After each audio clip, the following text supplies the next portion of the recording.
La gente aspetta ben poco per scrivere anche un commento banale che può ferire. Quindi diamo sempre un peso alle parole, perché non sappiamo quella persona, quello che sta vivendo, quanta sensibilità c'è. Dietro ad ogni parola c'è un peso e quel peso ricade su una persona che non è detto che abbia la forza di andare avanti.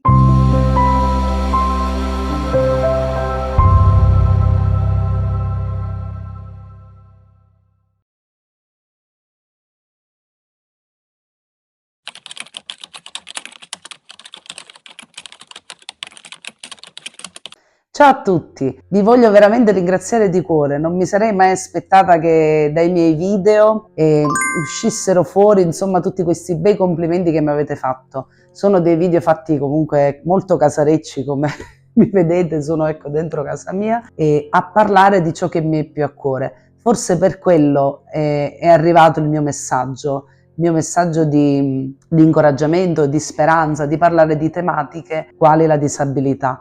E mi fa molto piacere. Io sono una persona molto semplice, ma devo dire che per anni ho faticato tanto a parlare di disabilità di mio figlio, quindi non è una cosa scontata, non l'ho sempre fatto. Adesso abbiamo deciso di iniziare a trattare varie tematiche in questo canale, ma espormi e quindi dare tutte queste informazioni personali è anche un modo per me di, come dire, di concludere un percorso mio personale. Nella vita ho imparato che bisogna parlare e parlare aiuta a tirare fuori le emozioni. Io sono una persona che mi piace chiacchierare, parlare al telefono con le amiche, ma dico ciò che penso, ma difficilmente ciò che provo. E chi mi conosce bene lo sa, lo sa molto bene. Ovviamente magari per chi mi ha visto la prima volta mi ha detto brava, sei molto brava a parlare, molto spigliata. Io sono sempre un po' insicura e quindi dico ma sono contenta che vi siano piaciuti insomma questi video e mi fa molto piacere. Ma c'è stato anche un commento negativo e quello prima o poi arrivano, sono lì a guardare ogni cosa, a cercare il tallone d'Achille. Io penso di essere stata la... Non abbiamo parlato di argomenti dove abbiamo accusato nessuno, ci mancherebbe, eppure mi è arrivato un commento negativo che era quello, c'era scritto, io ho usato la parola caregiver, che significa proprio, in italiano lo potremmo tradurre come badante, letteralmente prendersi cura. E evidentemente a qualcuno non è piaciuto questo termine, che non mi sembra che sia una cosa brutta, e mi hanno scritto una cosa in maniera dialettale, offensiva tra l'altro, non hanno gradito questo termine. Ci tenevo a dire che a chi non piace il termine inglese non è un termine che abbiamo deciso, tra l'altro oggi nella nostra lingua italiana usiamo tantissimi termini inglesi. Se dovessi tradurre yogurt come lo traduci? Jeans, e potrei fare esempi all'infinito di tanti termini che noi usiamo nel quotidiano, quindi non è sbagliato usare un termine come caregiver. Sì, potremmo dire badante, ma non rende, perché badante potrebbe essere della qualsiasi persona. Il caregiver dà più valore, proprio prendersi cura. Quello che si fa nel mio caso, come nel mio ruolo, non è a pagamento, ma è una cura con amore. Quindi ci tenevo a dirlo. E se questa persona è in cerca evidentemente di un badante, magari ce lo scriva in privato e noi cercheremo di aiutarlo, non si sa mai. Oggi di che cosa parleremo? Oggi un altro argomento di cui ho molto a cuore sono i siblings. Ecco, un altro termine inglese. Voi direte, ma che cosa sono i siblings? Questo termine letteralmente significa fratelli o sorelle, ma in Italia viene utilizzato per chi ha fratelli o sorelle con disabilità. Sono proprio loro quelli che rimangono lì, non hanno magari a volte dietro una famiglia, dietro a un bambino disabile, un ragazzo, un adulto, i fratelli o le sorelle vengono a volte lasciati un po' da parte, non sempre è facile per loro affrontare la malattia o comunque tutto quello che riguarda la disabilità. E mi dispiace per voi, ma non c'è un altro termine in italiano con cui si può identificare questa figura e quindi ancora oggi ribadiremo un altro termine in inglese.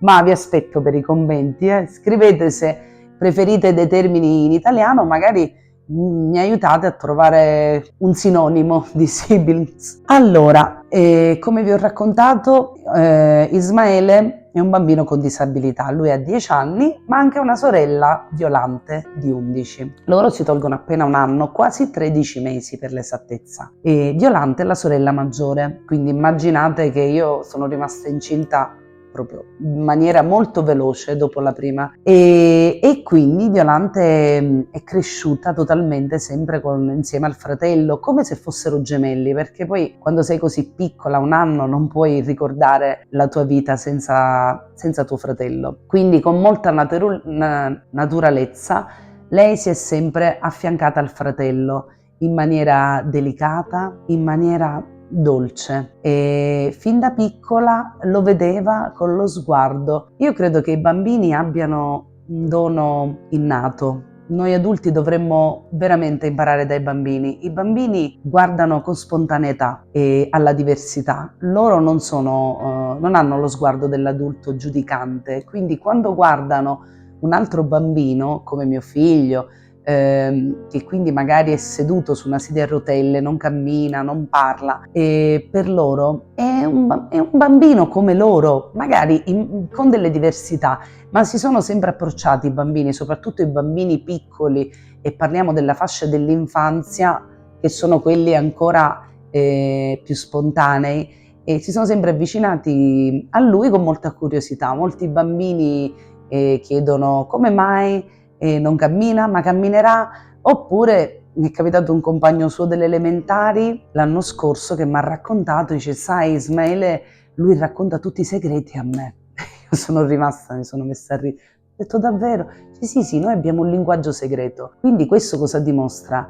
Che il bambino non ha bisogno della spiegazione, dei termini medici, della diagnosi, perché va oltre quella diagnosi, quella barriera. E figuriamoci chi lo vive in casa, quindi un fratello o una sorella che comunque tutti i giorni convive con lui. Per loro hanno già compreso prima che gli venga detto quale sia la propria difficoltà. Così è stato con mia figlia. Ricordo il primo ingresso alla scuola dell'infanzia per mio figlio, che con lui aveva 3 anni, mia figlia già andava ad 1 anno. Lei non l'ha preso bene perché era abituata che il fratello stava a casa con me, lei andava sola a scuola, quindi all'inizio era lì, controllava tutta la situazione, cercava di controllare le maestre, poi lei era molto spigliata. E ricordo una volta mi è tornata a casa e mi ha detto: mamma, non va bene, la maestra non è brava. Perché, Violante? Gli ha dato il ciuccio Ismaele, ma non si fa. Perché gli dicevo poi piano piano l'abitueremo. Poi ha iniziato a fidarsi piano piano e i bambini le allontanavano, non toccatelo, come se fosse quasi una cosa preziosa, suo fratello fosse suo, e quindi questa condivisione con la classe, con la scuola, bambini che ovviamente sono molto fisici a quell'età, no? Ti accarezzano, ti prendono, cosa che Ismaele adora perché lui ama il contatto proprio fisico. E lei era un po' preoccupata di questa situazione, ma piano piano la situazione, ecco, ha preso fiducia, ma non sempre è stato capito il suo atteggiamento. Tant'è che una maestra mi disse, cioè, guardi, la bambina dice sempre che il fratello è piccolo perché beve dal latte al biberon, perché è il ciuccio, ma lei glielo deve spiegare cos'ha il fratello. E io rimasi, perché mia figlia viveva col fratello, sapeva che noi andavamo in ospedale a fare dei ricoveri, perché soprattutto i primi anni si andava spesso per capire cosa fare. Quindi Violante era abituata alla realtà di Ismaele. È ovvio che nel dettaglio non è che io potevo andare a dire in specifico la sua diagnosi, ma non avrebbe avuto senso perché non avrebbe compreso una bambina di 4 anni le terminologie mediche. Ma lei mi diceva, mamma, guarda, ma anch'io sono nata disabile perché neanch'io sapevo camminare e poi ho imparato, magari anche Ismaele imparerà. E allora lì gli dicevo: guarda, non è così, quindi andavo accompagnando i discorsi cercando di spiegare che lui è più piccolo, ma non come età anagrafica, perché la sua età era quella, era più piccolo fisicamente, faceva difficoltà, non sapevamo se avrebbe mai camminato, e quindi ho accompagnato in ogni fase della sua età cercando di spiegare, ma lei era pienamente consapevole e quindi la sua preoccupazione nei confronti di Ismaele era proprio perché lo vedeva più piccolo, un po' più fragile da proteggere, e quindi questa sua giustificazione era proprio perché lei vedeva che suo fratello non era come gli altri suoi compagni di 3 anni, che gli altri camminavano tutti, quindi volendo giustificare diceva che era più piccolo, come se gli altri non sapessero la sua reale età. Quindi insomma, da queste affermazioni cosa si può dedurre? Che i bambini non hanno quella malizia, sono molto più semplici e a volte l'adulto non riesce a cogliere queste sfumature, che il suo era un volerlo proteggere. E man mano che crescevano lei ha preso sempre più fiducia perché poi rientrava nella normalità. Poi quando invece è entrato nelle elementari, lì è stato un altro bello step, perché Violante doveva andare in terza e lui entrava in prima. Diciamo che lì era in un contesto dove non c'era Ismaele, quindi se ne parlava, ma non c'era fisicamente, quindi nel momento in cui si è proprio materializzato fisicamente c'è stato per lei un forte scombussolamento.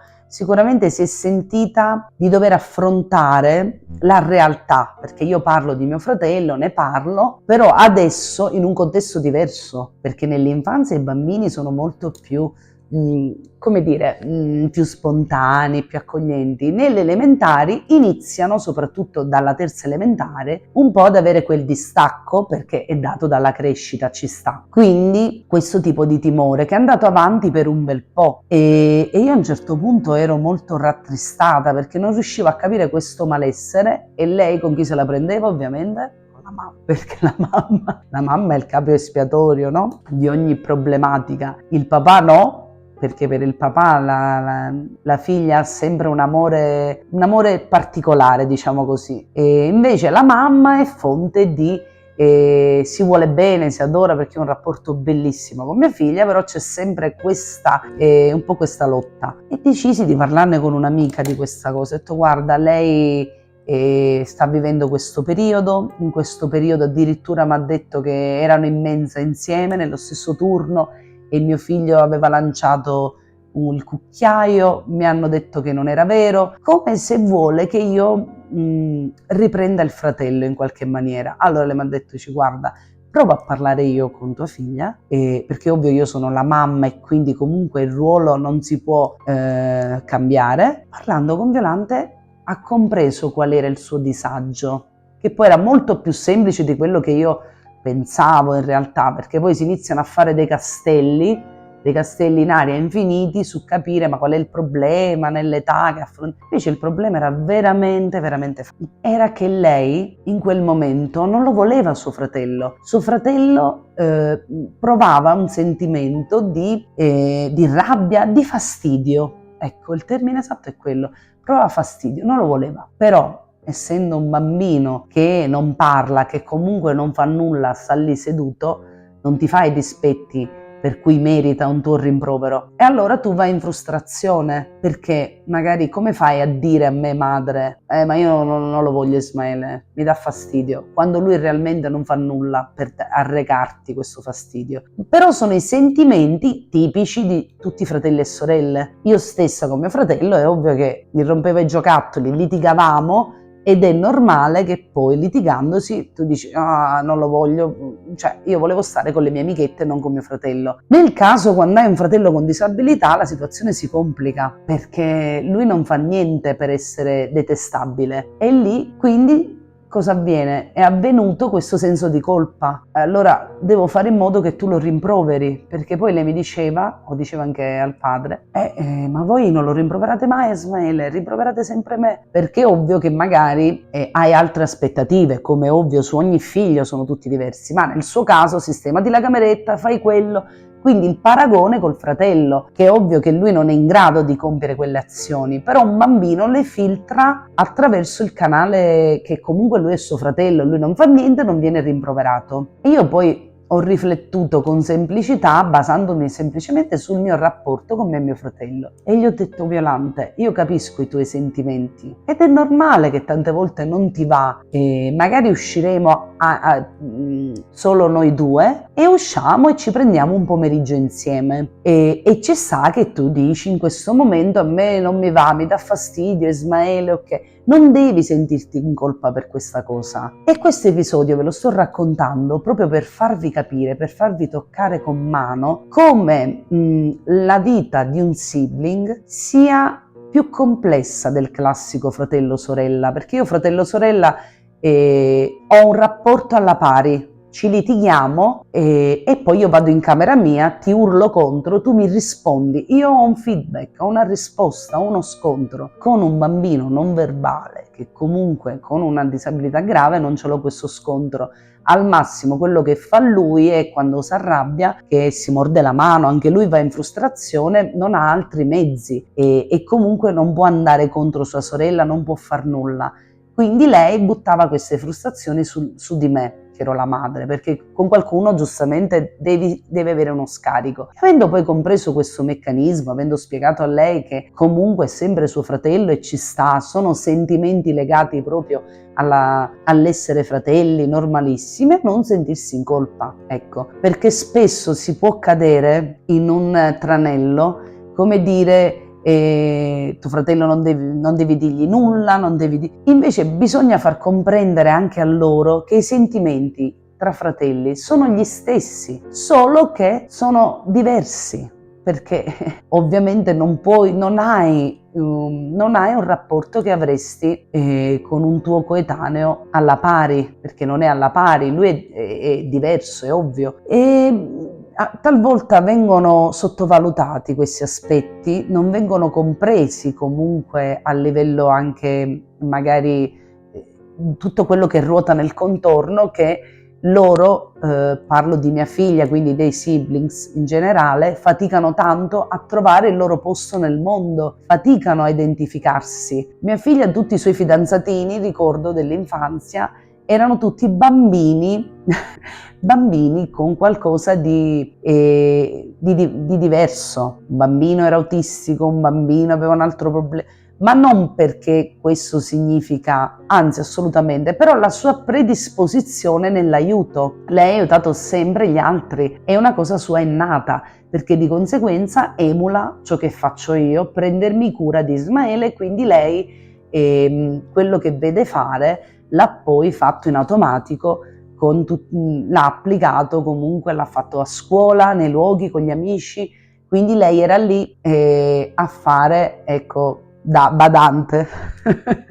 Un altro episodio che ricordo è che io ho avuto sempre la casa spesso piena di bambini, perché mi piacciono i bambini, mi fanno compagnia, e quindi ho invitato spesso i suoi compagnetti e venivano. Poi quando i bambini vanno all'infanzia, ai primi anni delle elementari è più facile, hanno meno carico di compiti, poi diventa sempre più complesso, ma devo dire che soprattutto all'infanzia è capitato che veniva spesso un amichetto di mia figlia, e ricordo una volta io spesso davo i calzini gommati, facevo togliere le scarpe così giocavano tranquillamente, si mettevano sul tappetone, insomma. E io in automatico diedi questi calzini da dare e dissi a Violante: guarda, dalli al tuo compagno, ok. A un certo punto poi ripasso dalla cameretta e vedo mia figlia che mette i calzini, no? E mi è venuto da ridere, dice: no mamma, lui mi ha chiesto se glieli mettevo io e l'ho fatto. È un gesto semplice, ma da lì mi ha fatto capire, ecco, quanto lei fosse predisposta sempre nell'aiuto per gli altri, e questa è una cosa bellissima, essere così empatici. Al tempo stesso può diventare anche un'arma a doppio taglio, perché oggi la troppa empatia, la troppa sensibilità ti può portare anche ad essere ferita dal mondo esterno, e lo vediamo.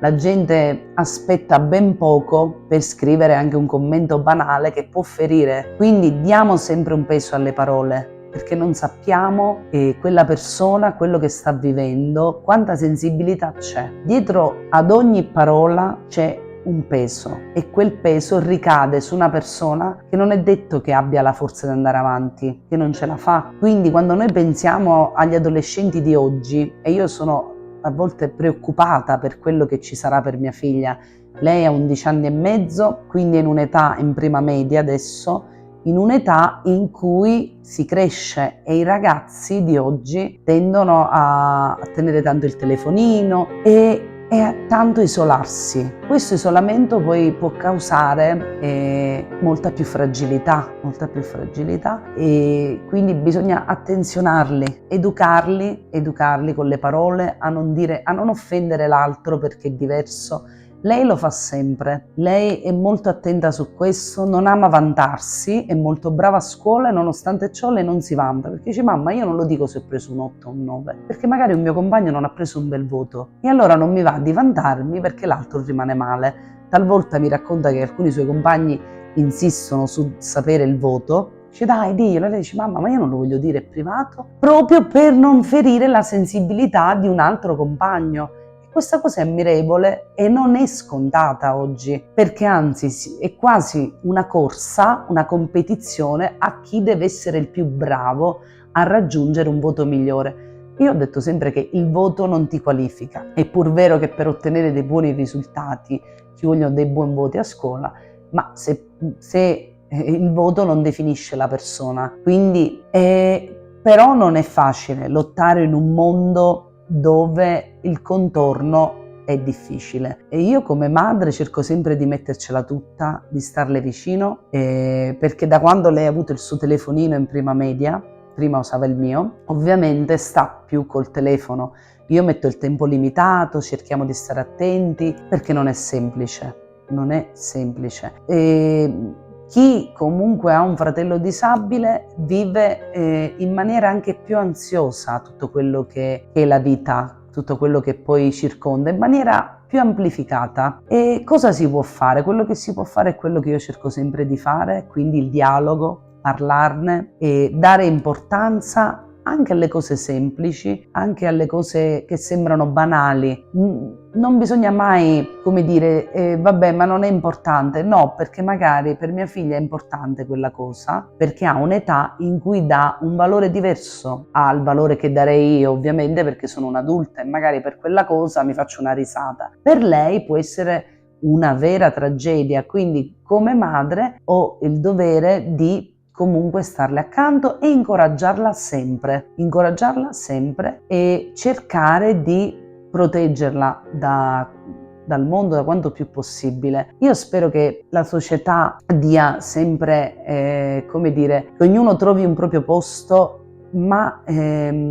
ogni persona dare valore dal contesto familiare e guardare una persona a 360 gradi, perché dietro Violante c'è anche una famiglia, c'è suo fratello. Quindi lei, il suo carattere, la sua personalità è stata forgiata, è stata plasmata da comunque tutto un percorso familiare e sicuramente il fatto di essere più empatica questo l'aiuterà nella vita. Dall'altra parte la potranno ferire, questo è quello che mi preoccupa. È ovvio che io potrò proteggerla fino a un certo punto della sua vita, poi quando sarà adulta affronterà altre difficoltà.